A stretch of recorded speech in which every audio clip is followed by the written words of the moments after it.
Welcome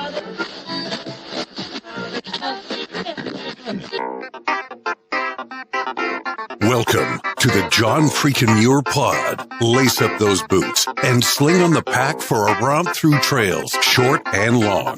With your host and Renaissance man, Doc. It's time to embrace the suck.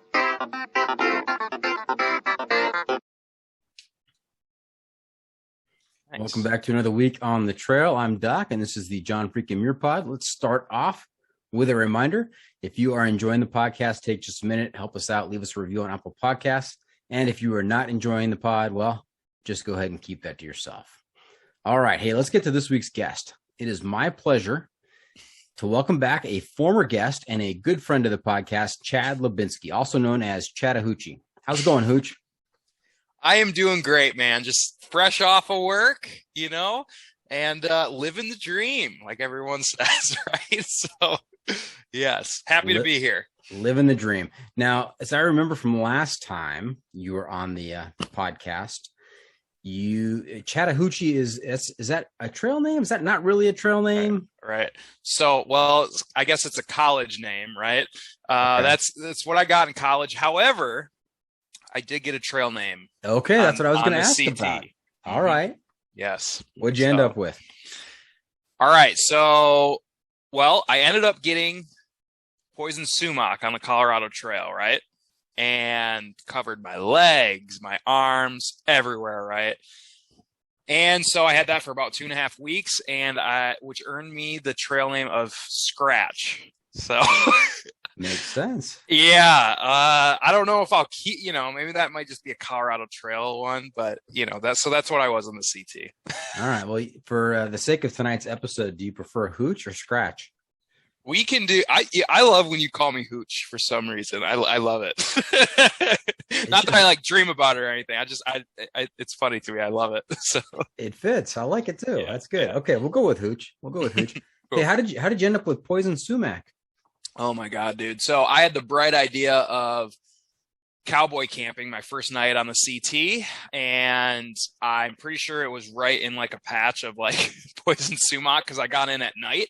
Flew in real late, Waterton Canyon, had to do the 9 miles in to the first water source. And yeah, I'm pretty sure I just laid my stuff out in this poison sumac. I thought it was these biting flies and stuff for the longest time until it started bubbling, and it was crazy, man. It was probably the worst part of the CT for me. It was terrible. Yeah. Ouch. Yeah. That is something, man. Yeah. Making camp in the middle of a bunch of poison sumac. Yeah, well, and then, it's Colorado Trail, and I learned real fast that it can storm at any time of the night. Started storming at 2 a.m. that night, so I had to set up my tent in the dark, which was a new tent. It was a trekking pole tent, so I'm trying to, it was the worst pitch ever that the Gossamer Gear the one has ever seen, so, but. Okay, hey, we're gonna get to that trip in just a little bit here. Mm-hmm. You have been a past guest on the podcast, so you are very well aware of the pro tip inside of the week. And maybe the pro tip this time is, don't put your campsite right in the middle of a bunch of poison sumac. Yes. I think that's a great one. Yeah. All right. Yep. We'll see if anything else comes up during the episode here. Hey, have you been listening to the podcast? Absolutely, Doc. We were just talking a little bit. The Gabe and what was his name again? Kevin. Gabe and Kevin. Those guys are just killing it. I love that podcast. And they're repeat people too, because I listened to their first one. And then Miss Rebecca, Little Skittle was listening to that one as well. I'm going to be listening to the jiu-jitsu one that you were just talking about. So I can't wait for that one. And yeah, I've been listening to other ones mixed in there as well. So yeah, solid podcast, man. Love it. Nice. Thanks for coming back on. We love to talk to folks like you. You got some great stories to tell, and just remind us a little bit. What exactly are your interests? Because I know you aren't just a thru hiker. You've got other interests as well. You are, as I recall, you're a trail runner and an ultra runner. Is that correct? Yeah. I don't know if I consider myself an ultra runner yet until I do 100. I think that's the barrier I need to meet. But yeah, so I've really liked within the last 12 months is going light and fast in the mountains. I think that's really what's really appealing to me. And I'm really getting into like more high route stuff, Sierra high route, Wind River high route, and just these weird kind of traverses and stuff like that. So I think that's where I'm kind of trending, and some mountaineering goals as well too. I got coming up. Yeah. Have you done some marathons? Well, we did a trail marathon a couple days ago up in by the Mount St. Helens, I guess. I haven't done an official marathon, but I've done them like in training and stuff like that, and some 50Ks and and stuff like that. So yeah. All right. So I knew you were coming on tonight. I've got some advice I need to ask you, because I went out on the Sierra, the southern half of the JMT, 125 miles. I came back and was just feeling great after that. And it actually happened in the middle of my marathon training. I'm training for the San Diego Rock and Roll Marathon coming up here at the end of October. And after I got back from the Sierras, I've been killing my runs ever since, just feeling great out there. And, I've got a wedding to go to this weekend. And so just yesterday I ran 15 miles, and I ran it in what I ran 14 miles about a year ago. And so same time. And so I'm really feeling great right now in terms of training, and I don't want to lose that. Right. And so I've got this wedding that I've got to go to in Mammoth this weekend, and I'm going to lose out on my Saturday and Sunday. And so how do I get in the long run? So I was thinking about doing the training this week calls for 5, 5, and 5 on Tuesday, Wednesday, Thursday, and then maybe getting up super early on Saturday, and maybe not doing the 17 that I had planned, but maybe doing 8 to 10. What do you think? I think that's a great idea. Okay. When is your marathon? October 24th. Yeah, so it's coming up. So I was actually just recently listening to a podcast, and they were saying, especially, because we're very type A people, we love endurance stuff, right? And we're like more, right? And they said, there's plenty of chances to get slower the closer it is to your event, but not a lot of chances to get faster. So if you keep that in mind, like you're kind of closing in on that marathon where you're pretty much already peaked, and like you just really need to kind of maintain and cruise instead of like overtrain. So I think that is a perfect solution to it. Yeah. Okay. All right. So we'll dial it back to 8 to 10 this Saturday morning early, and then we'll go back up the next weekend for a little bit. Yep. Okay. All right. I thought I'd check with the expert. Thank you. Well, I don't know. I just listen to a lot of podcasts. Hey, you're on a podcast. You're an expert. You play an expert on the this podcast. Is a meta. Yeah. All right. Hey, Hooch, I don't know if we were doing this last time you were on, but we're now doing the Must Bring Gear review, sponsored by the ultralight backpacking gear company, Outdoor Vitals. And so here's how it works. If you were to let a stranger pack your bag with pretty much generic gear for a multi-day hike, what is the one specific piece of gear you would insist on being packed? And if you got a particular brand for that specific piece of gear, even better. Yeah. So Hooch, go ahead. Yes, we were doing this last time, and I forget what the heck I said. I think it was like a sleeping pad or a pillow. I think it was my sleeping bag, actually. I'm going to go out of left field here with a little bit of a spin-off. Love it. So I love filming my hikes, right? So I have to have something to film my hikes, and something I recently picked up was the GoPro 9. I've been against getting a GoPro for the longest time. This thing is awesome. I'm so happy with this thing. It's on a little tripod. You can stick it in your little pocket, and you can just extend it. It's great. It's been awesome for me. You don't have to use your phone. You know what I mean? That's what I was doing on the JMT. And so this is just like totally separate. Batteries last a pretty good long time, and it's been great for me. Been great. Okay, I am interested in this because my daughter had suggested, why don't you take a GoPro out there?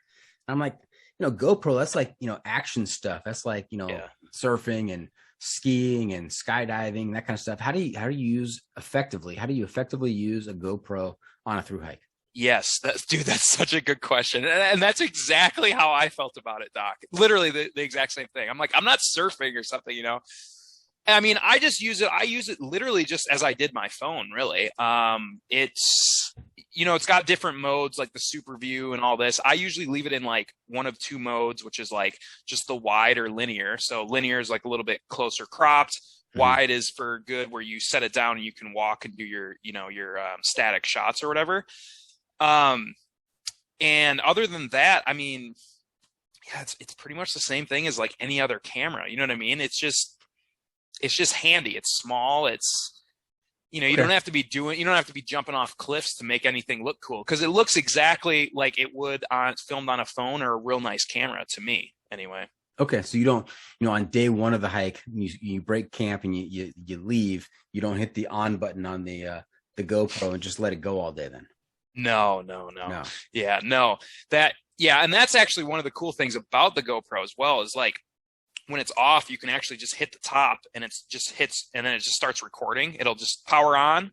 It'll start recording. You can set it down, do whatever you got to do. And then you just hit that record button again, and then it just powers off, which is great. It's just kind of real streamlined, kind of one-stop shop thing. And then boom, put it away. And I even bring it with me running now. I mean, it's just so small and handy. It's just right there, you know, and the best camera you have is the one that you will use. Right. So yeah, I'd recommend that. I like that. The best camera you have is the one that you will use. Yeah. Nice. That's kind of profound for you, Hooch. I think I heard it on another podcast.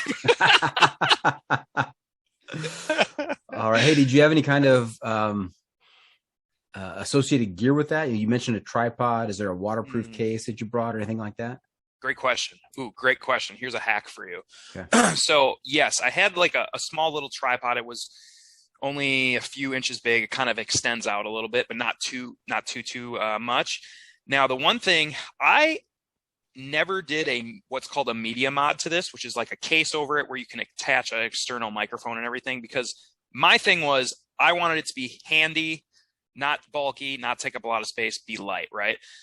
So you can plug in those external mics, but for me, what I did was I found this video, and to cut down on the wind, you can actually use double-sided tape, go around the speakers, the external speakers, and then take a little piece of like a dead cat is what they call it. Like in, yeah, I know, the dead cat, which is like a little piece of fur, basically that videographers use, you know, and you just put that on the double-sided tape over the speaker, and it cuts out basically all of the wind noise that you would have. And honestly, I think that the GoPro just in itself has really good audio. It's better than a phone for sure. So that coupled with that was a good solution for me, and a good little hack, I think, if anybody's going to bring one along. Okay. And you just find the piece of dead cat on the trail, or? Yeah. So yeah, pretty much. Yeah. You know, as you're rolling in there and taking your shuttles to wherever, you know, you stop on the nuts bad. But yeah, no, just off of Amazon again. And it, I mean, you get a dead cat piece or whatever, and you can make hundreds of pieces out of this thing. Right. So I like right now it kind of, it'll periodically come off probably every 3 months or so for me. And so I just have to do it again, which isn't a big deal, but yeah. Got it. And has your gear changed since the last time we talked? Have you changed up your kit at all, or remind us what's in your bag when you're out there on a multi-day hike? Yeah, I actually got a new tent, the Gossamer Gear, the one, which is the trekking pole tent. And what do you think of that? You know, it was great. It was cool. I don't know about the condensation part of it. And that could be my bad, because I'm not, you know, real good at locations to set it up, right? But sometimes I'll be like, oh, I won't get any condensation here, and then I got boom condensation. Sometimes I'll think I will have condensation, and then I won't, and it's like kind of weird. So yeah, I don't know what I think of the single wall tents yet. Okay. What do you have? Because did you have one like that? So I most recent trip, I took a helium outdoor research helium bivvy. So I was low profile and feeling like a mummy in a sarcophagus. It was entertaining at times and not so entertaining at other times. But I just got a single person ultralight tent from Outdoor Vitals. So I'm excited to try that out. Haven't tried it out yet, but looking forward to it. Is it double wall? It is. Got the fly on it. Yeah, it's got a fly on it, right? Yeah, so probably yes, probably. Yeah, so like, you know, obviously with the single wall tents, you're cutting down on weight, right? Mm-hmm. Is the cool part, and that's why I got the Gossamer Gear. However, I felt like I was making up weight when I would try to dry it off in the morning. You can't dry everything off. So then I'm sitting it in my pack and it's heavy. It's like, so I don't know exactly where I was maybe deducting weight or if I wasn't. So The cat's still out of the bag with that one. I don't know. Okay. Yeah. Other than that, I got some new trekking poles, those Black Diamond Distance Z's, and they're just the static 120 centimeters, and I've really taken a liking to those too. Static. So, yeah, so not adjustable. They're not adjustable. Now, I picked these up after the CT, but both of them together are the weight of one of my old trekking poles, of just one. So I've just been using those, and then they fit perfect with my tent. Okay. Setting it up. So yeah. Right. You buy those to size? Yes. Okay. Yep. Got it. So they were nice. Got it. All right. Hey, let's back up a little bit. Remind the folks out there, what's your background? Where'd you grow up? And what are you doing these days to pay the bills? Yes. So background is from the Midwest, Wisconsin, moved out west in. Oh, I'm sorry about your Packers yesterday. Yeah. I heard Rod. I don't think he's happy. Oof. I don't know. I don't even really watch it anymore, but yeah, that's what I hear. That was really unexpected. You never tune into a Packers game and see them get routed by somebody. That was uncomfortable. Yeah, I heard they got rocked. I don't know what's up with that, man, but that's probably why I didn't call my dad today, because he would have been in a pretty sour mood. He takes it pretty hard. He's a cheesehead from way back. Oh yeah, dude. Yeah. Oh yeah, for sure. So yeah, moved out to Oregon 14, and just been doing outdoor things ever since. And right now I'm doing I have like a 9 to 5 doing cognitive behavioral therapy for for Yamhill County in McMinnville, Oregon. So that's what I'm doing. And trying to do some side stuff right now and see where that takes me. Okay. And we're in a transitional phase. Like all of us are in a transitional phase with, the world that's shut down for 15 to 18 months, and we're slowly making our way back to in-person work. And so how's that going for you? Unfortunately, yes, we are. I really loved the virtual groups that I was running. I loved it. I felt like you got 95% of everything that you could have. Cut down on a lot of my clients' transportation issues, which a lot of them don't have driver's license because they got in trouble with the law and blah, blah, blah, right? Anyway, that's a whole nother story. But yeah, we're going back to in person, and that's the way it's going to be, I guess. You know what I mean? So it's been a rough transition back for me because I love remote working. You can get so much extra things done during the day. But now I feel like I'm jam packing it and having to be really efficient with my time, which is a pro of it. I have to be more efficient. So, yeah. And we always enjoy scary stories from the trail, but you working with the clientele that you work with, I mean, do you have any scary stories from any of your sessions? Are you ever in a situation where you thought, oh my gosh, what am I doing here with this guy? Yeah, plenty, but probably not good for the podcast. Those would probably have to be off air. That's a great question, though. Yes, for sure. All right. So let's talk about what you've been up to since the last time you were on the podcast. Last time you were here was March 6th, 2021, which was season 2, episode 8. And here we are on season 3, episode 10. So nice. Almost a full season later. What kinds of things have you been up to, Hooch? Well, Colorado Trail for sure. That was a big one. That was probably my biggest one, and ran my first 50-mile ultra, which was great. Okay. Ran a couple 50Ks in between there. Done some random off-trail traverses, some high routes and stuff like that in northern Washington as well. Mm-hmm. And yeah, so I'm just trying to continue down that path, man. I'm trying to figure out what my next big adventure is going to be next year, which I think next year is going to be an interesting year. Okay. I think. Well, let's hold on to that thought. Let's talk about the Colorado Trail. So does that go from one end of the state to the other? It's kind of weird. It actually goes from Denver to Durango, Colorado. So it's actually, Denver's kind of at the, almost not middle, but kind of, I don't know where you would say it was. And Durango's not quite at the end of Colorado either. But so it kind of goes almost kind of southwest-ish from Denver, I would say. Yeah, and it kind of snakes around, real interesting kind of, angle. You would think it would go the whole Colorado, right? But yeah, it's mostly just through like the best from the front country of Denver and then it ends kind of in the San Juan. So just basically the best of the Rockies in Colorado. Nice. And how long is that trail? 486 miles. 486. Did you do it solo or did you take somebody with you? No, it was solo, man. Yep. Wow. What time of the year did you go? I was like, oh my gosh, I'm going to do this before the fires hit. This is going to be great, man. So I started June 30th and ended near kind of mid-July ish or so. So, June 30th to mid-July. Yeah. So it was like July 22, I think I finished or something like that. So a little over 3 weeks, and you did 486 miles in a little over 3 weeks. Yeah, it was 22 days and a quarter of a day because I got in real late on the 30th. I dropped at like 5 p.m.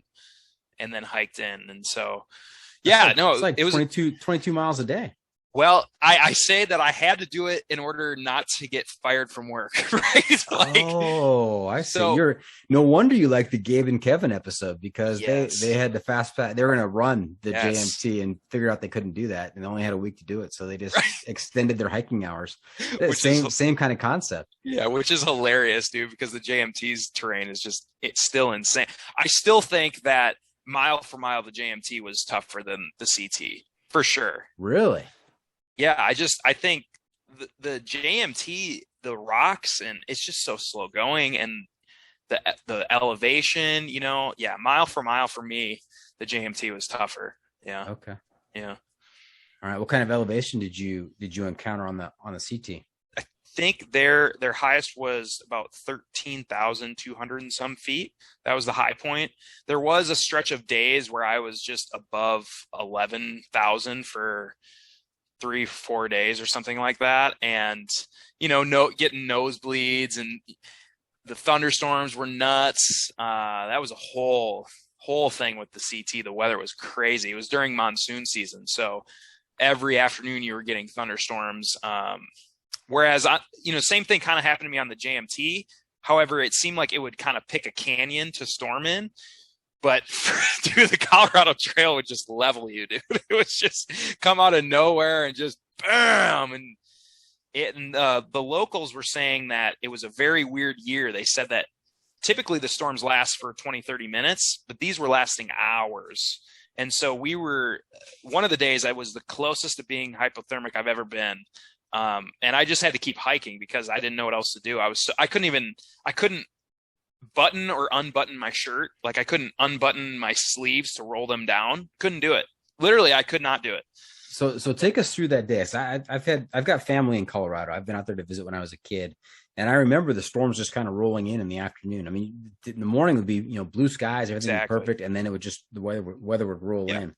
So take us through this stormy time on the CT, and how did the day start out cold? Did the temperature drop during the actual event? Yeah, it was kind of interesting because it, just like you're saying, Bluebird Day, right? You'd be walking along, then usually about 10 a.m., 9, 10 a.m., you start seeing the puffy clouds. You get a storm alert on your watch, right? So you're like, okay, you start hearing rumbles then, a little bit later in the afternoon. And then, yeah, basically it would just descend like hellfire upon you.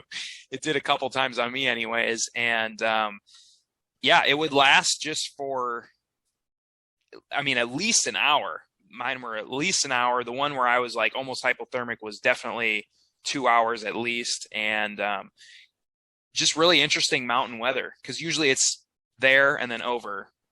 You're back to blue skies, and it wasn't the case with this year for the CT.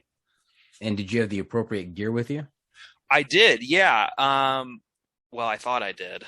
I will say this, I got so soaked that my Frog Togs, rain jacket was useless. It just soaked right through. That was like the biggest thing. I didn't bring like rain pants or anything like that. And so, yeah, I think knowing that now, like the Frog Togs is great when it's, 20 minutes or something like that. But when it's lasting hours, it goes right through it, man. It just soaks it. Yeah. Right. And what altitude were you at when the storms came through? That was That was in the high country still, so probably still about 11,000 feet, I would say, 10 to 11,000. Yeah. Wow, thunder and lightning. Oh yeah. Yeah. So yeah, I mean, there's no cover at 11,000 feet. You're above the tree line. What do you do in that situation? So yeah, that in that case, I got to the top of the saddle, right? And yeah, you're right. There's no cover, right? And I'm looking around and it was dark. I thought it was heading the other way. I even take an Instagram story. I'm like, oh yeah, it looks like it's pretty bad heading the other way, right? Dude, within 5 minutes, this thing is on me and it just starts hailing. So I have my GoPro, right, which is great. It's waterproof, right? So I'm trying to run to the tree. So I'm trying to make a beeline to the trees. I'm just getting peppered with hail, peppered, and just get soaked. And so finally I get to the trees and I try to take cover under like a smaller tree. I take my Tyvek sheet, I put it over my bag, I try to put it over me, and I'm still just like, it's literally raining so hard that it's soaking through the thick trees and just getting all over me, right? I don't know what to do. And so I'm just sitting there shivering. I'm like, my teeth are chattering and everything. So I try to like move spots. I don't know where to go. And finally, I'm just like, I'm literally there for an hour. And I'm like, I gotta generate heat. I don't know what else to do, man. So I try to start hiking a little bit. I only get maybe a quarter mile and I stop again under another tree. And I try to do jumping jacks, stuff like that. Not really helping. Seems like maybe it was letting up towards the direction I was going to hike in. So I keep going. And I warmed up, but it still took a couple hours for my hands to like work. And again, for me to unbutton my sleeves and put them into long sleeve mode. And it was a learning experience. We'll say that. So what do you think the temperature dropped down to? Oh, it had to be in the 50s for sure. And which doesn't sound cold, but when you're wet and now it's going to be, now it was at 5 p.m. too. So now like it's getting to be dark, right? And so you're hoping your backpack's not, totally drenched inside, right? Which was great, I was running a Nilo Flume pack liner and that was great. It worked good. But in the back of my head, I'm like, oh my God, if my sleeping bag's soaked and all this, I am going to be so screwed, Oh, and I had lost my first aid kit in the airport. Didn't know that until about day 5 or something like that. And so I didn't have my emergency blanket. I didn't have any of that stuff, So I was stressing out a little bit there. And thankfully I was okay. The sun kind of popped out a little bit. I tried to get dry and it worked out. But there was a lot of people on the Colorado Trail Facebook group prior to me going out that were bailing in the San Juans because of the weather. And they were just like, super almost hypothermic, blah blah blah, and I'm just like, well, I hope this passes before I get there, and that system stayed, so it was crazy. Yeah. So what are the proper steps to take if you are soaking wet? It is just about sunset and you're sitting down, getting ready to camp. I mean, what kind of precautions did you build a fire? Were you able to build a fire? I mean, what are the steps you should take to try and keep yourself safe out there? Well, that would have been great, but I was cold soaking the whole time. So I didn't have a lighter, didn't have my first aid kit, right? Nothing like that. I would say, yeah, I mean, you definitely, for me, I guess, and I'm no wilderness survival expert, but for me, you got to like generate heat. So that's why I was like jumping jacks, trying to hike uphill. I knew that would kind of generate heat for me. And then get into your sleeping bag. Hopefully it's dry. And then hopefully that heat will start reflecting on you. You know what I mean? And you can get warm that way. I know you also got to cover like the real exposed places on your body, which would be like your hands, your face, and the bottoms of your feet. I was listening to another podcast and that's like big. So if you're trying to rewarm somebody, warming their palms of their hands, their face, and then like the bottoms of their feet, that's like the perfect way to get their core body temperature back to a baseline. And then so same if you're trying to cool off. So opposite there, but that's what I would do. Yeah. Okay. Very good. I was talking to Jose Zambrano a couple of weeks ago, telling me about his story on the JMT and how they ran into some bad weather, he and a buddy of his. And like you said, the hail, the lightning, the thunder, the whole deal, they were soaked and they ended up I believe I want to make sure I got this right, but Jose, if I got this wrong, I apologize. But it sounded like the two of them basically stripped down to basically nothing while they were setting up their tents to get out of their cold, soaking wet clothes, and then climbed into their tents and managed to warm up with some dry stuff that they had in their bags. But interesting, quite a sight, I imagine. Two guys in their skivvies setting up tents. Yeah, no kidding, right? In the middle of a storm. Yeah. But no, that's a great point, because because your stuff is just so cold and and clammy on top of you, and it's not a fun place to be, dude. It was definitely very scary. And let's go. You said cold soaking. Let's go back to that. How long did you cold soak the whole trip? So what's funny is, because when I was listening to that little Skittles episode, you guys were talking about cold soaking and stuff like that, and I was like, God, that I feel like she makes some good points here, And no, it was great. I enjoyed it. I think the ramen noodles were the best for sure, by far. Quinoa kind of sucked, I didn't like, and then the instant mashed potatoes I got sick of after the second package. So ramen was clutch. I love the ramen, and yeah, man. I mean, it was pretty simple. Did you spice up the ramen with anything, or was it just cold soaked ramen? Yeah, just some tablespoon of olive oil and like a tuna packet or a salmon packet, something like that. Yeah. So, but by the end of the trail, I'm trying to jam 2 ramen packets at that point, because I'm just so hungry, ravenously hungry and stuff like that. So, but yeah, honestly, it wasn't as bad as I thought it was going to be. Okay. Yeah, I gave it a shot on the JMT the last few nights. I broke down and got into my buddy's stove and heated up some food, because I couldn't go another night with smelling their warm hot food and me just sitting over here in a corner sucking down the cold stuff.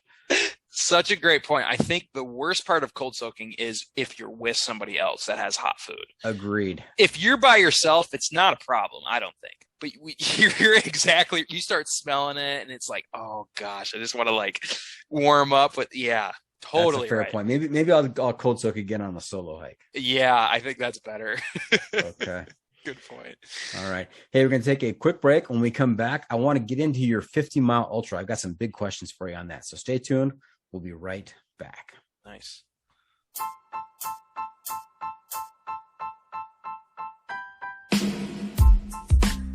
The John freaking Muir Pod is sponsored by Outdoor Vitals, the ultralight backpacking gear company whose mission is to improve the mental, physical, and emotional health of mankind by facilitating impactful outdoor experiences. Outdoor Vitals creates innovative technical products with confidence-inspiring education that empower outdoor ultralight adventurers. Their focus on performance enables you to live ultralight with gear you can actually be confident with. Whether you're looking for an ultralight sleep system, shelter, or pack, or if you're looking for top quality apparel for the trail, you can find it at Outdoor Vitals. Do yourself a favor. Live ultra light.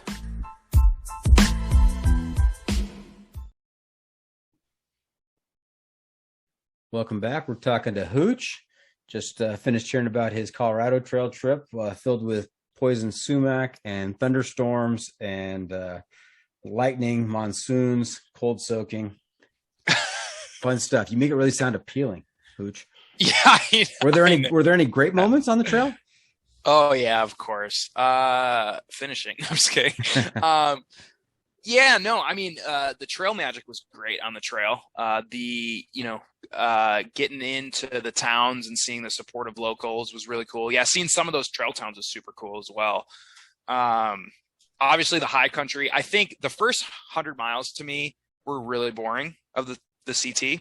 You're kind of in the front country. It's kind of deserty, dry. But when you're in the San Juans, that's definitely the best part. Like just high country, you see as far as the eye can see, and yeah, just all sorts of interesting stuff up there. Yeah, well, I think if you've been in the Sierras like you have been, the right. JMT, and I think I heard you say Wind River Range. I haven't been there yet. That's a 2022. Okay. Though. All right. Very good. But if those are your kind of places, I mean, right. You definitely want to be in the backcountry of Colorado. Right. Yeah, absolutely. Yep. Nice. Now, how are the logistics of getting out there? Because I know that you're in Oregon right now. So did you fly out there, drive out there? Well, I'll tell you this. It was 100 times easier than getting to the JMT trailheads. Yeah. So I just flew to Denver. I had a buddy and that I actually ran the 50 miler with, and he picked me up, just took me to Waterton Canyon, which is like south of Denver, like 30 minutes or something like that. Or I can't remember, and just dropped off, and it was all in one day, like in the afternoon, and just boom, right on trail, man. It was awesome. And that's when you encountered the poison sumac. Yeah. That was when I met poison sumac. Yeah. Yeah. Nice. Okay. Now, speaking of Oregon, I know you live in Oregon. Yeah. And there are a ton of fires going on in Northern California and in Oregon. What's it like up there right now? So right now where we're at, it's like I said, we're on, kind of coastal a little bit more, and the smoke here hasn't really been an issue too much. Mm-hmm. Last year at this time, it was really bad. We had 3 big fires that were pushing smoke here, but this year it's been fine. But everywhere that I try to go and hike, it definitely is affecting it. Oh my God, there's a cat that's just meowing his butt off. Hey, JC, you want to take that cat somewhere? This is what happens when take some of that cat, use it on the GoPro. Yeah, he wants food or something. You gotta go out, cat. We got stuff to do. Anyway, so it's been affecting where I've wanted to go, canceled some plans and stuff like that, but it hasn't been as bad as a lot of people that I've talked to on Instagram, stuff like that. Especially, it sounds like one just happened in Kings Canyon and Secchi and stuff like that. And so it hasn't been too bad. Now, have I just been paying more attention the last 5-6 years, or has this become a bigger problem in recent years with the fires? No, dude. I mean, I've only been out here for, 7 years. I don't remember this ever really happening until like 2017-ish, around maybe 2016, I guess. But it's unreal. It's, like I was saying, I started the JMT end of June into July, because I thought I was going to be good from fires, but it turned out there was a couple fires that happened in Colorado early, and then some of the Oregon fires and California fires were blowing smoke towards the CT. And so when I actually had to hitch back into trail after getting new shoes, I couldn't even see like a quarter of a mile, from those fires. And so then at that point I was thinking, okay, for me, hiking in smoke it's like a long-term thing, right? Like I don't screw around with that. So I was like, well, if I'm going to have to come back out here and finish the next half of this, because I'm not going to hike in smoke for days and days and stuff like that. It's just not healthy. It's not good for you. It's not good for you, man. And I think, sadly, August, September in the West is going to be, that's kind of a toss up for whether or not you can do your trips, because is this the new normal? I think so. Yeah. That's terrible. Yeah, I think so for sure. Yeah. That's terrible. I saw a headline somewhere online asking the question, is the PCT going to be completable with the current level of fire dangers and number of fires that crop up, during prime hiking season? Yeah, because people are going through that stuff. I mean, they're hitting, Oregon, August, sometimes late July, right? And that's prime fire conditions right there. Right. I mean, I actually wonder how many finishers to the PCT there'll be this year that have done, the whole thing, Mexico to Canada, because there are huge swaths of the trail that could not be accessed because of fires.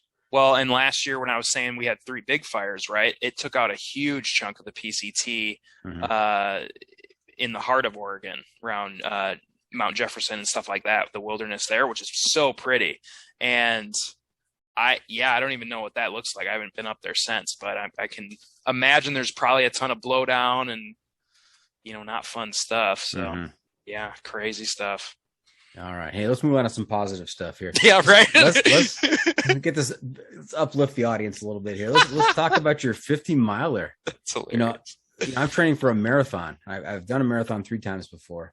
And 26.2 miles, that's a long way to drive in a car, let alone run. And so taking it to the next step and doing a 50 miler, I mean, how do you prepare for that mentally and physically? Yeah, good question. I think people can do a lot more than they think they can do, though. I really do. And for me, one of the hardest parts of the 50 miler was actually the consistent training, I thought. I just felt like I was just I never did anything else, but I just ran. My weekends were running and just running and running and running. Right. And so, but I think one of the biggest things with the 50 miler was I was mixing in strength training, right, too. Because my thing was I just did not want to get injured. And I was doing other things too, like jujitsu and stuff like that. And so I think strength training, it makes a huge difference, especially in injury prevention. And I think that, as far as the mental side of the 50 miler, you got to cut it into you got to cut it into chunks. So I think I had it in, like, I was like, okay, I'm going to run I'm going to run 20 miles. Then I'm going to run another 20 miler. Then I just have 10 to finish, because what a 20-mile run feels like, so, well, now you have 2 back to back, but whatever. And then, 10-mile run, whatever, man, that's fine. No, see, it's the whatever part that I can't get my mind around. You say, okay, I've done a 20-mile. You're just going to do another one, well, whatever. No, how do you do 20 and then 20 more and then 10 more after that? That's crazy. Well, I'll tell you how. It's ibuprofen land. No, I'm just kidding. So it's funny because I never take ibuprofen, like, ever. But I brought it that day just in case. And so I took some at like mile 35 and I just took like 200 milligrams, dude. And I had the best miles from 35 to 40. I came in the aid station. I was rocking out, man. And then I sat down, which was killer. Should have never done that. Sat down because girlfriend Haley went to go get some watermelon because I couldn't eat anything really at the aid stations. My stomach was kind of screwed up, which ginger ale was awesome for that, by the way. I see why people drink that because that remedied it pretty well. Sat down. She came back, ate a little bit, tried to get up. Oh my gosh. And I just was, I was hunched over like I was like 85 years old, and trying to get back into the groove of the 10 miles was very tough. So I don't think I'll ever do that again. So sit down or another 50 miler? No, I think like sit down for an extended period of time. Yeah. Like I think maybe it would be fine for me if I was maybe stretching or something, but I just like seized up and, cause other people were sitting down. I'm like, oh, but I don't know, man. It didn't work for me.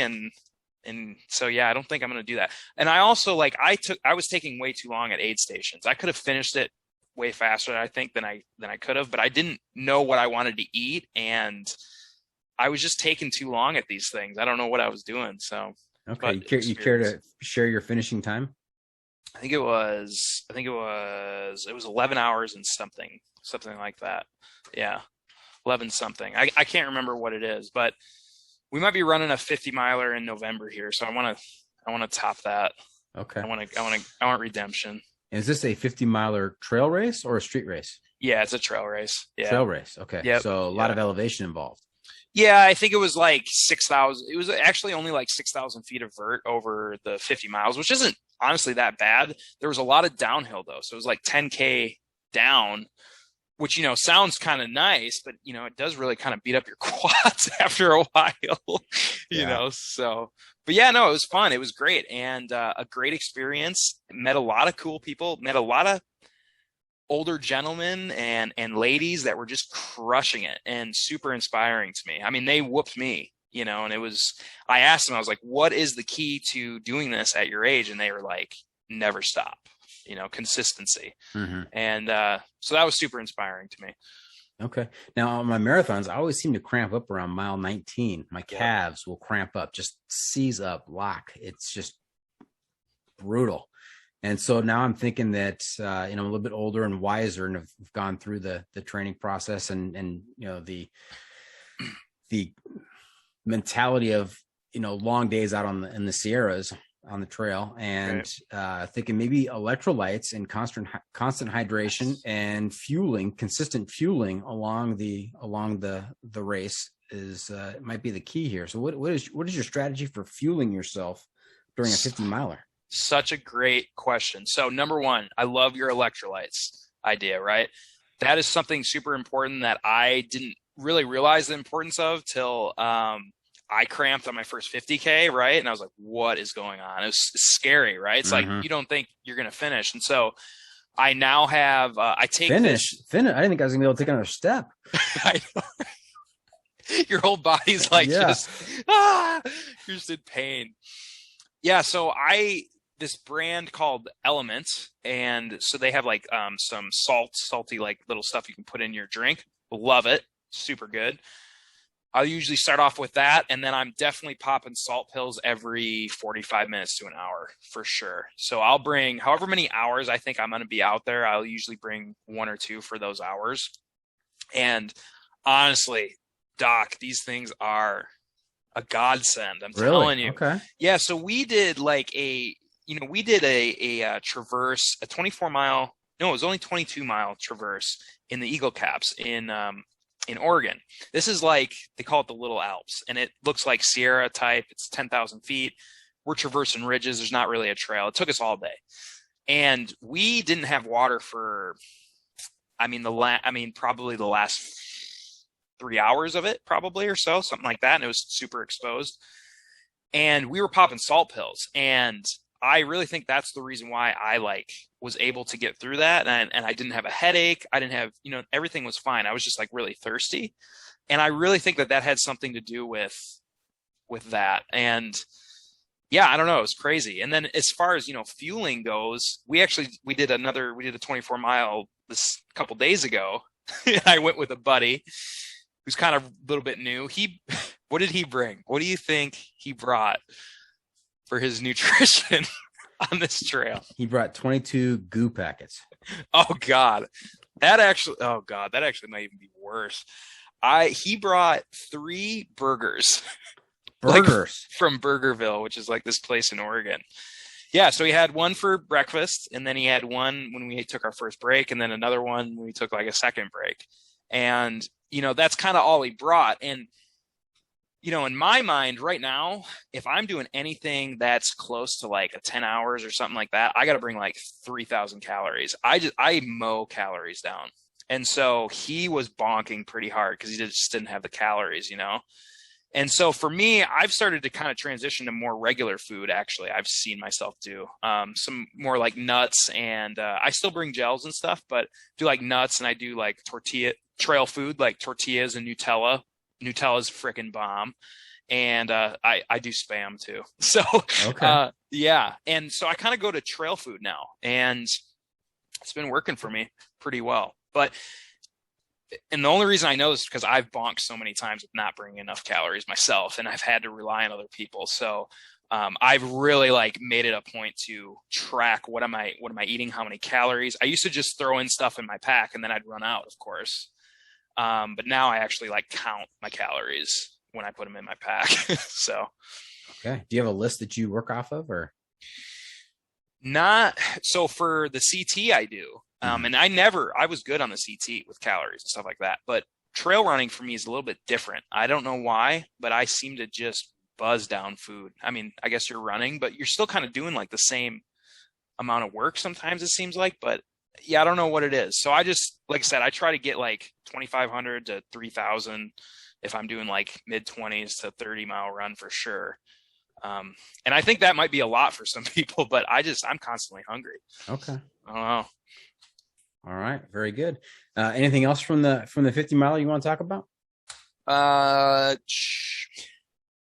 I said, that was my first instance of my stomach going south, which is a common thing for people. And I had never experienced it. Never experienced it on my training runs, my 50K, nothing. My stomach I couldn't eat. Everything, I just was nauseous. And then this older gentleman was like, hey, you got to try some ginger ale at the aid station. And I'm like, I haven't drank soda for probably 10 years. I'm like, whatever. So I try. I only have just a couple inches of it, and it was boom, just like that. I was back to normal. And so I'm a believer in the ginger ale and all that kind of stuff. So that's a good hack right there. Hooch is a ginger ale believer. Yeah, you got me. How mom always used to do that for me back in the day. So I guess it worked. In your training for the 50 mile, this is your first 50 miler, right? This is my first, yeah. Yeah. What is the longest distance you ran prior to in your training for the 50 miler? I think it was marathon distance a couple times. Yeah, I think it really? Was. Yeah, I don't think it was anything. Oh no, I did run a 50K. I did run a 50K. That was the longest. Okay, yep. That's 30 miles. That's still 20 miles short that's of what the actual race is. Right. Absolutely. Yeah, I know. So yeah, when I got done with that 50K, I was like, wow, okay. So I have 20 more miles. That's kind of trippy. Yeah. So I didn't know how I would react after those first 31. But once you kind of cross that, now you're PRing, and I kind of got fuel from that, I think. So I was like, dang, like I'm kicking ass right now. You know what I mean? So I was getting fuel from that, I think. Yeah. So is the training philosophy, if you can do 30 miles, you can do 50 miles. It's just a matter of, it's just a mental game. Honestly, and consistently fueling yourself. That's honestly what I think. Yeah. And, having the strong enough ligaments, as long as you're running consistently, you have good enough ligaments and tendons and stuff like that. But yeah, I that's honestly what I think. Exactly what I think. Yeah. That is just crazy that you are in preparing for a 50 miler. The longest distance you run in training is 30 miles. You've got another, 40% to go. Right. That's and if you think about it though, like when you're running the 50 mile or when you're on your line for your marathon, right? Mm-hmm. You've already ran 98% of the miles you know what I mean? Like that you needed to run to get to this marathon. Now you just have the 2% left. That's the 26 miles of the marathon, right? Right. You've put in all this work, right? Now you just have 2% left. So I think it helps to think about it like that too, where it's like, so when I got to like 31, when I was actually running the race, it's like, dude, I have like 0.5% of like all the training that I've done to now complete, you know what I mean? Like what I've been trying to do. And it's like, oh, well, gosh, I got to be able to do that. Yeah, that's a good way to look at it, because just a marathon training program is probably 450 miles over the previous 3 months leading up to the marathon. So you've already run 450 miles. Now you just have the last 26.2 to do. Exactly. Like, what is that percentage of the 450? So it's like, yeah. And so when you're in the middle of your race, half that or whatever. So yeah. Mm-hmm. Okay. Now I heard you talk about in your comments earlier about some high routes or some traverses that you also have done since last March. Yes. So we did. We did the Herwald Divide Traverse. That's in the Eagle Caps. Amazing. You got to visit the Eagle Caps. The Eagle Caps are in Oregon. They're in Oregon. They're in Oregon. It's the best place to go in Oregon. If you're going to backpack, if you're going to trail run, if you're going to do any of that, go to the Eagle Caps. 100% best place in Oregon. How close are those to you? Not close. Like 6.5. Like I couldn't crash at your place, and then you give me a ride to the Eagle Caps. Oh yeah, no, it would be at 6.5 hours. Okay, yeah, it's quite a ways. So we did that, and then we did a backpack of the Alpine Lakes High Route. So that's in Northern Washington, which Northern Washington is sick too. And the Alpine Lakes High Route is 24 miles, right? Sounds super easy, but a lot of it's off route and it takes forever. Talus, all that kind of stuff, right? We had this giant ambitious plan to do the high route, but plus go down the PCT, go up another off route thing, summit this Mount Hinman, come down. This whole elaborate thing was going to be about 40 miles. And I told my buddy, I was like, dude, I think this isn't going to work out. Like, I think this is going to be way harder than we think. Well, whatever, blah, blah. And first day, I mean, we get to the Alpine Lakes High Route. We're in the middle of it, and we're like, no way we're doing this 40 miles. No way. It would take us years to do it. And so we just ended up completing the high route, and it was great. And I got addicted to the off-trail travel. I think it's a good adventure. It's fun to like pick your route. It's fun you have to be focused on the boulders and the talus, going around all that kind of stuff. And to me, it's a little bit more of an adventure. I like it. Okay, so what you're describing is like wayfinding. You've got a location in the distance that you've got to get to, but there's no clearly defined path to walk on. Yeah, I mean, you don't have a trail. I mean, right. You probably have a GPX route, right? Of a general route, and I mean, so it's not like I'm out here freaking Christopher Columbus style or some weird, something like Clark. That. Lewis and Clark. That'd be a better analogy. Yeah. No boats involved. Yeah, right. True. So I'm not like, but it is, you do sometimes like, you have to read the topo maps and see like, okay, is this GPX route the best route to go? Should I go a different route? Like, I was listening to some things on high routes, and people were talking about some people get too focused in and locked in on the GPX route, and they don't read the topography. And that's what happened to us a little bit. And then we kind of started to figure out, okay, we need to look at the topography. This doesn't make any sense. We got to go this way or whatever. And so we would find a little bit better of a route. But then we also learned that we weren't as good at reading topo maps as we thought either. So that was a whole new learning experience as well. Yeah. Okay. Sounds like quite an adventure out there. Which buddy did you go with?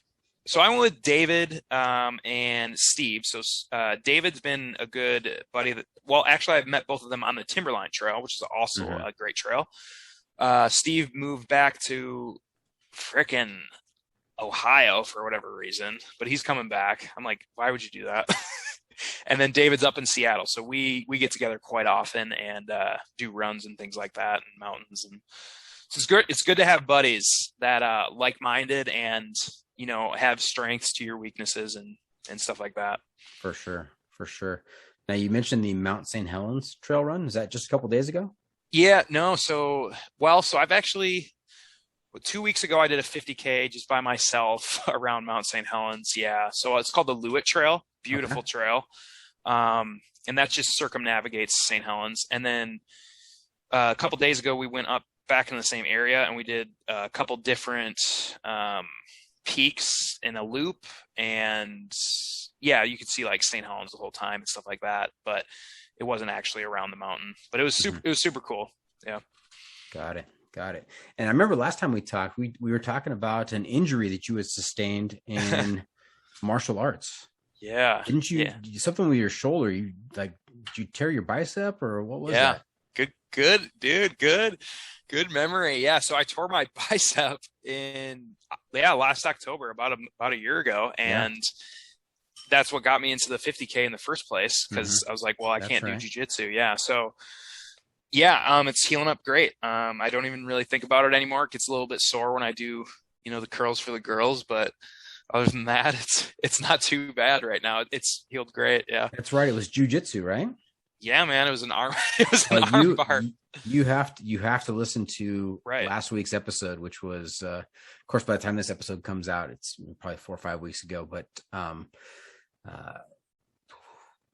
Jack Ryan Greener and his story of his his Instagram name is Paralyzed to Peaks.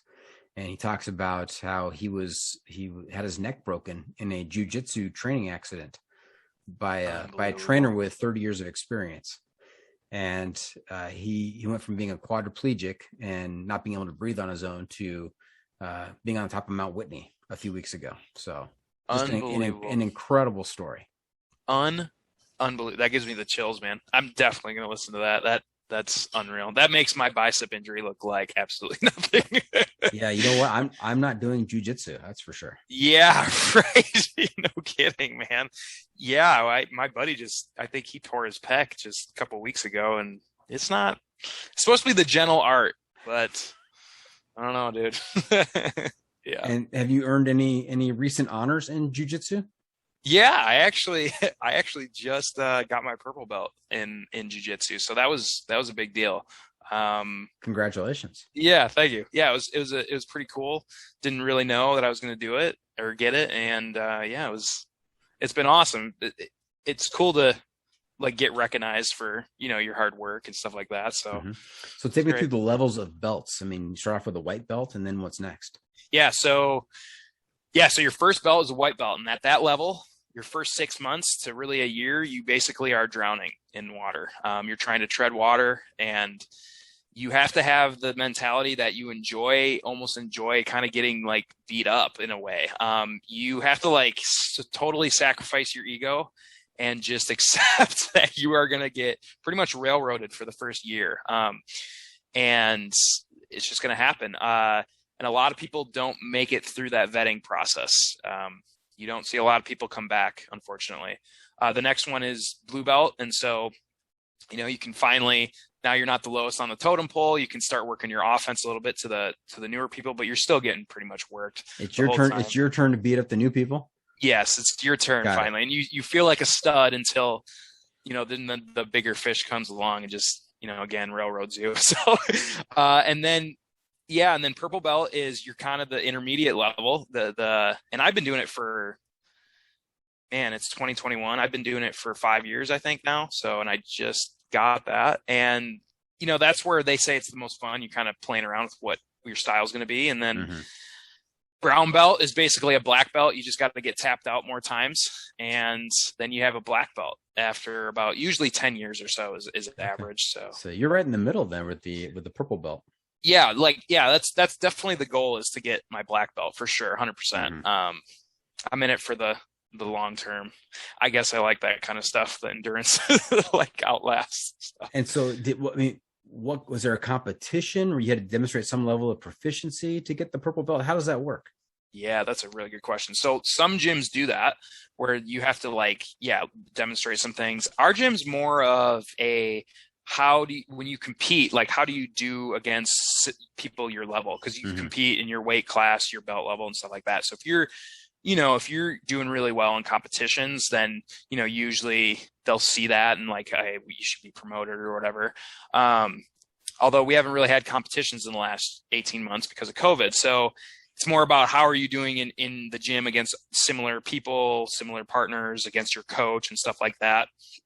You don't have to compete to get a belt, by the way, or anything like that. It's just, that is an easier way to like kind of gauge how you are, because it's a super stressful setting and you're going against people literally your exact same size, same belt level and all that kind of stuff.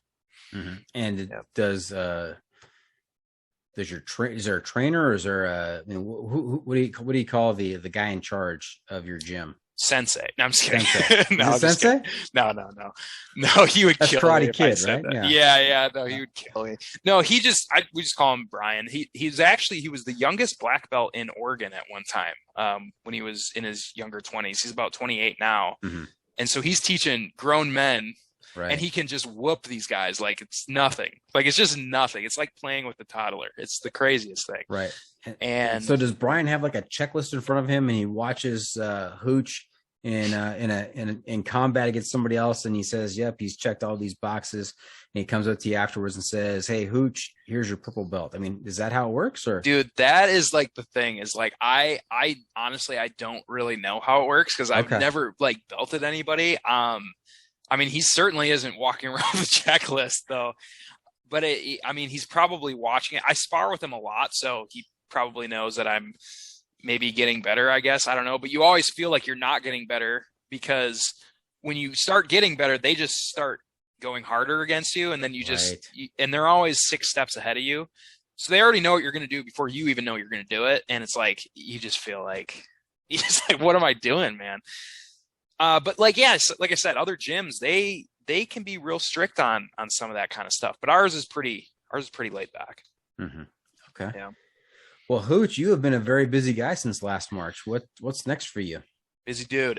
We actually have a crevasse training course coming up at the end of the month. So we're going to be throwing some of our buddies in a crevasse and trying to get them out, I guess, at this guiding place. The guide's going to take us. So what kind of organization is this? Is it through REI or what is this? Yeah, it's called like Pro Guiding Service. It's up near Seattle, around in there, something like that. So okay. So is there mountaineering in your future if you are preparing for crevasses? Yeah.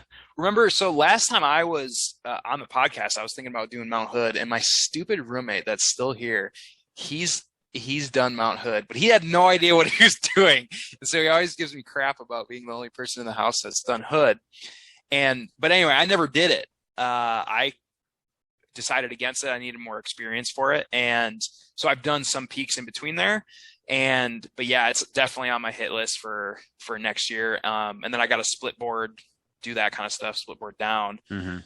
But like for Rainier, you need to know glacier travel. So you need to know how to travel on ropes. You need to know how to crevasse rescue.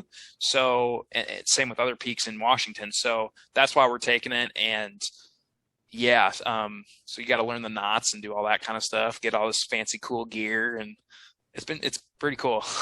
Sounds like you're getting yourself ready for Everest. Maybe one day.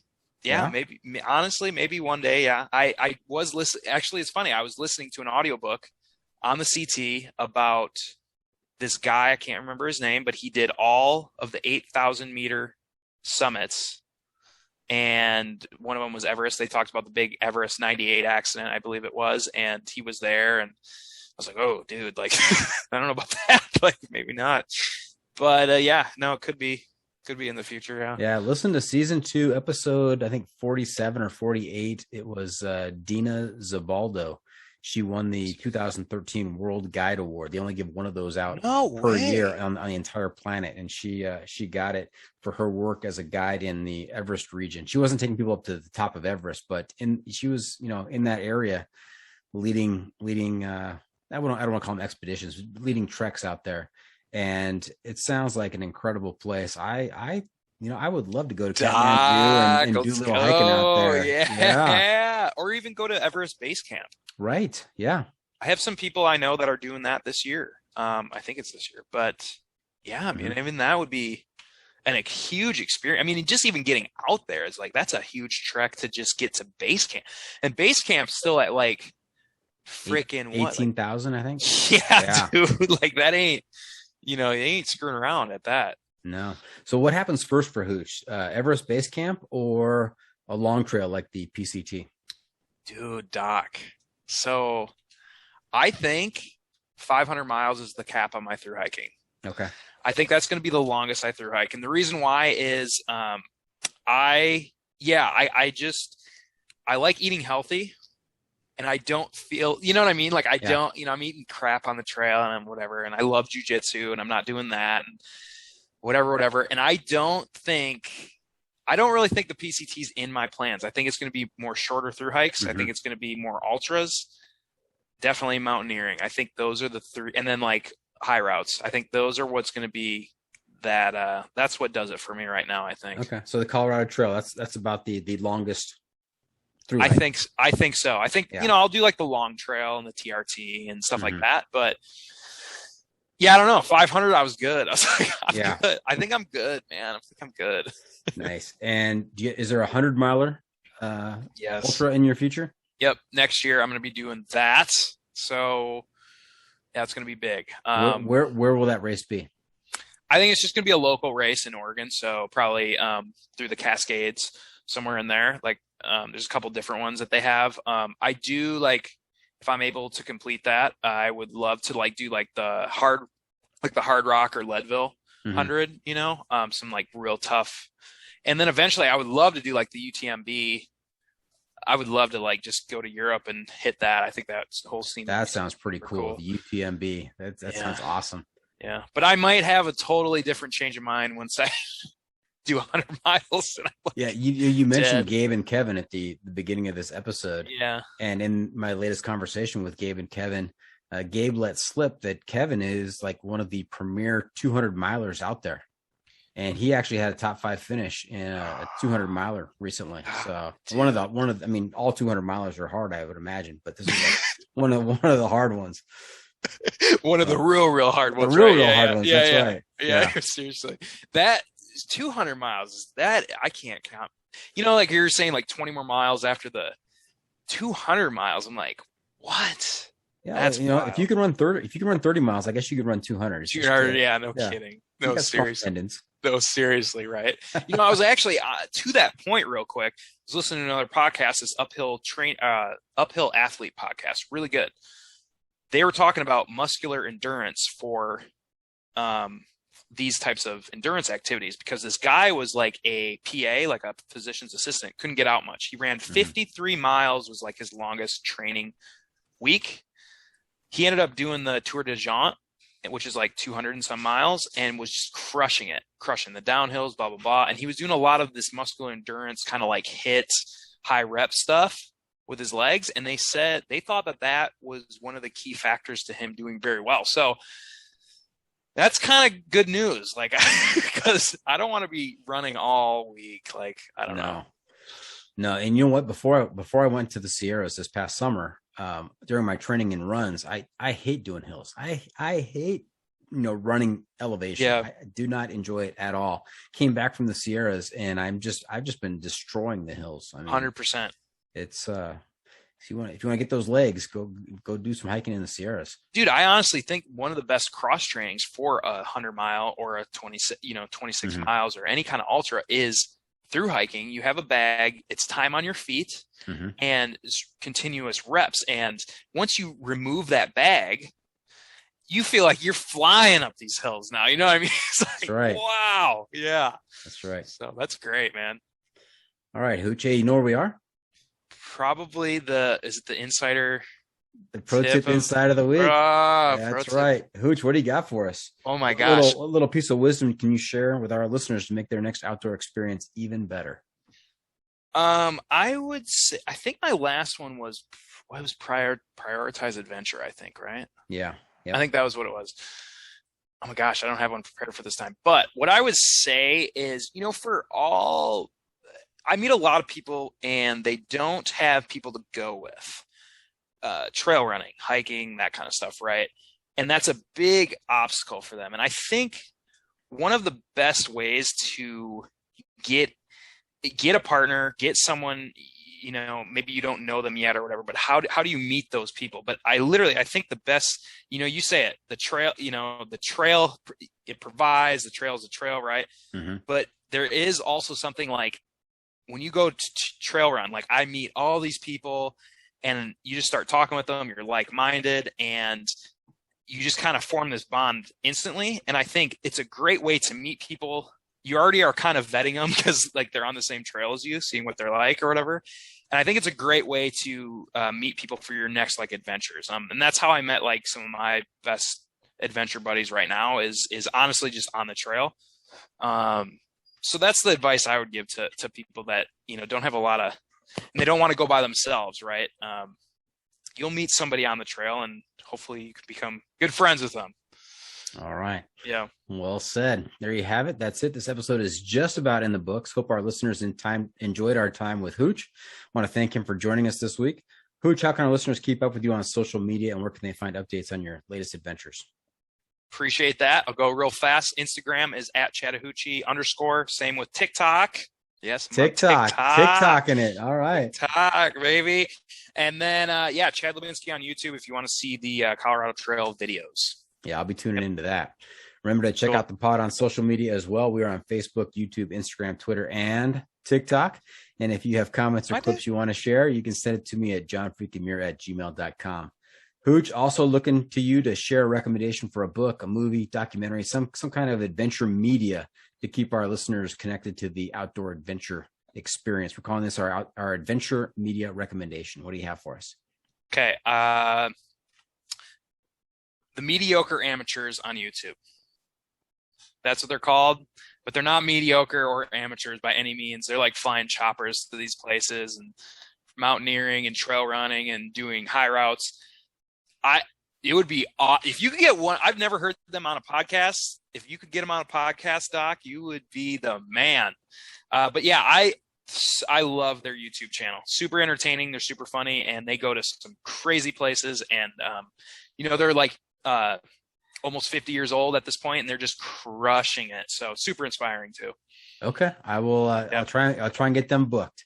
Yeah. Mediocre Amateurs. Yeah. Very good. Hey, this isn't exactly adventure media, but I have to share with our listeners and with you that we were just flipping through.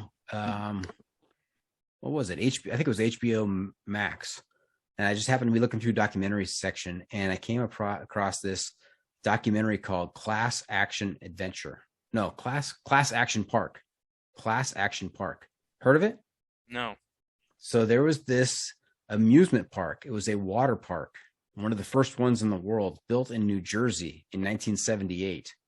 And it was there was a recent movie out with Johnny Knoxville about some adventure park that had no rules and no regulations, and people were getting hurt and thrashed. And this was the real life story that movie was based upon. It's called Action Park in New Jersey. It was in operation from 1978 to like 1996. Wow. And just the story of the owner and the rides that he put out there and the things that happened. And it was a dangerous place. I mean, you talk about, it was just a real contrast to all of the regulation that we have in our lives now and, parents and, keeping a really strict eye on their kids and knowing exactly what they're doing and tracking their location on their iPhones and whatever else. This was back in the day when, none of that existed. And these kids, teenagers were going to this water park in New Jersey called Action Park. And you have got to check it out. It is nuts. Absolutely nuts. Dangerous place. Very dangerous. What's it called again? Class Action Park. Class Action Park. Is that because it was a class action lawsuit or what? Correct. Okay, yeah, that's what I'm guessing. Lots of legal activity there. Lots of legal activity. Yeah. I love it. All right. So check out the Mediocre Amateurs on YouTube and check out Class Action Park on HBO Max.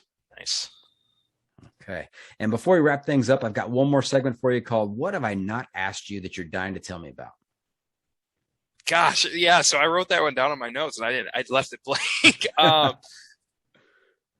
Let's see. Man, Doc, what the heck? I would say, I don't have anything. Don't have anything. We covered it all. Dude, you're a great interviewer, man. Like okay. I was actually sitting here when you were asking questions. I was like, I don't know how he does this.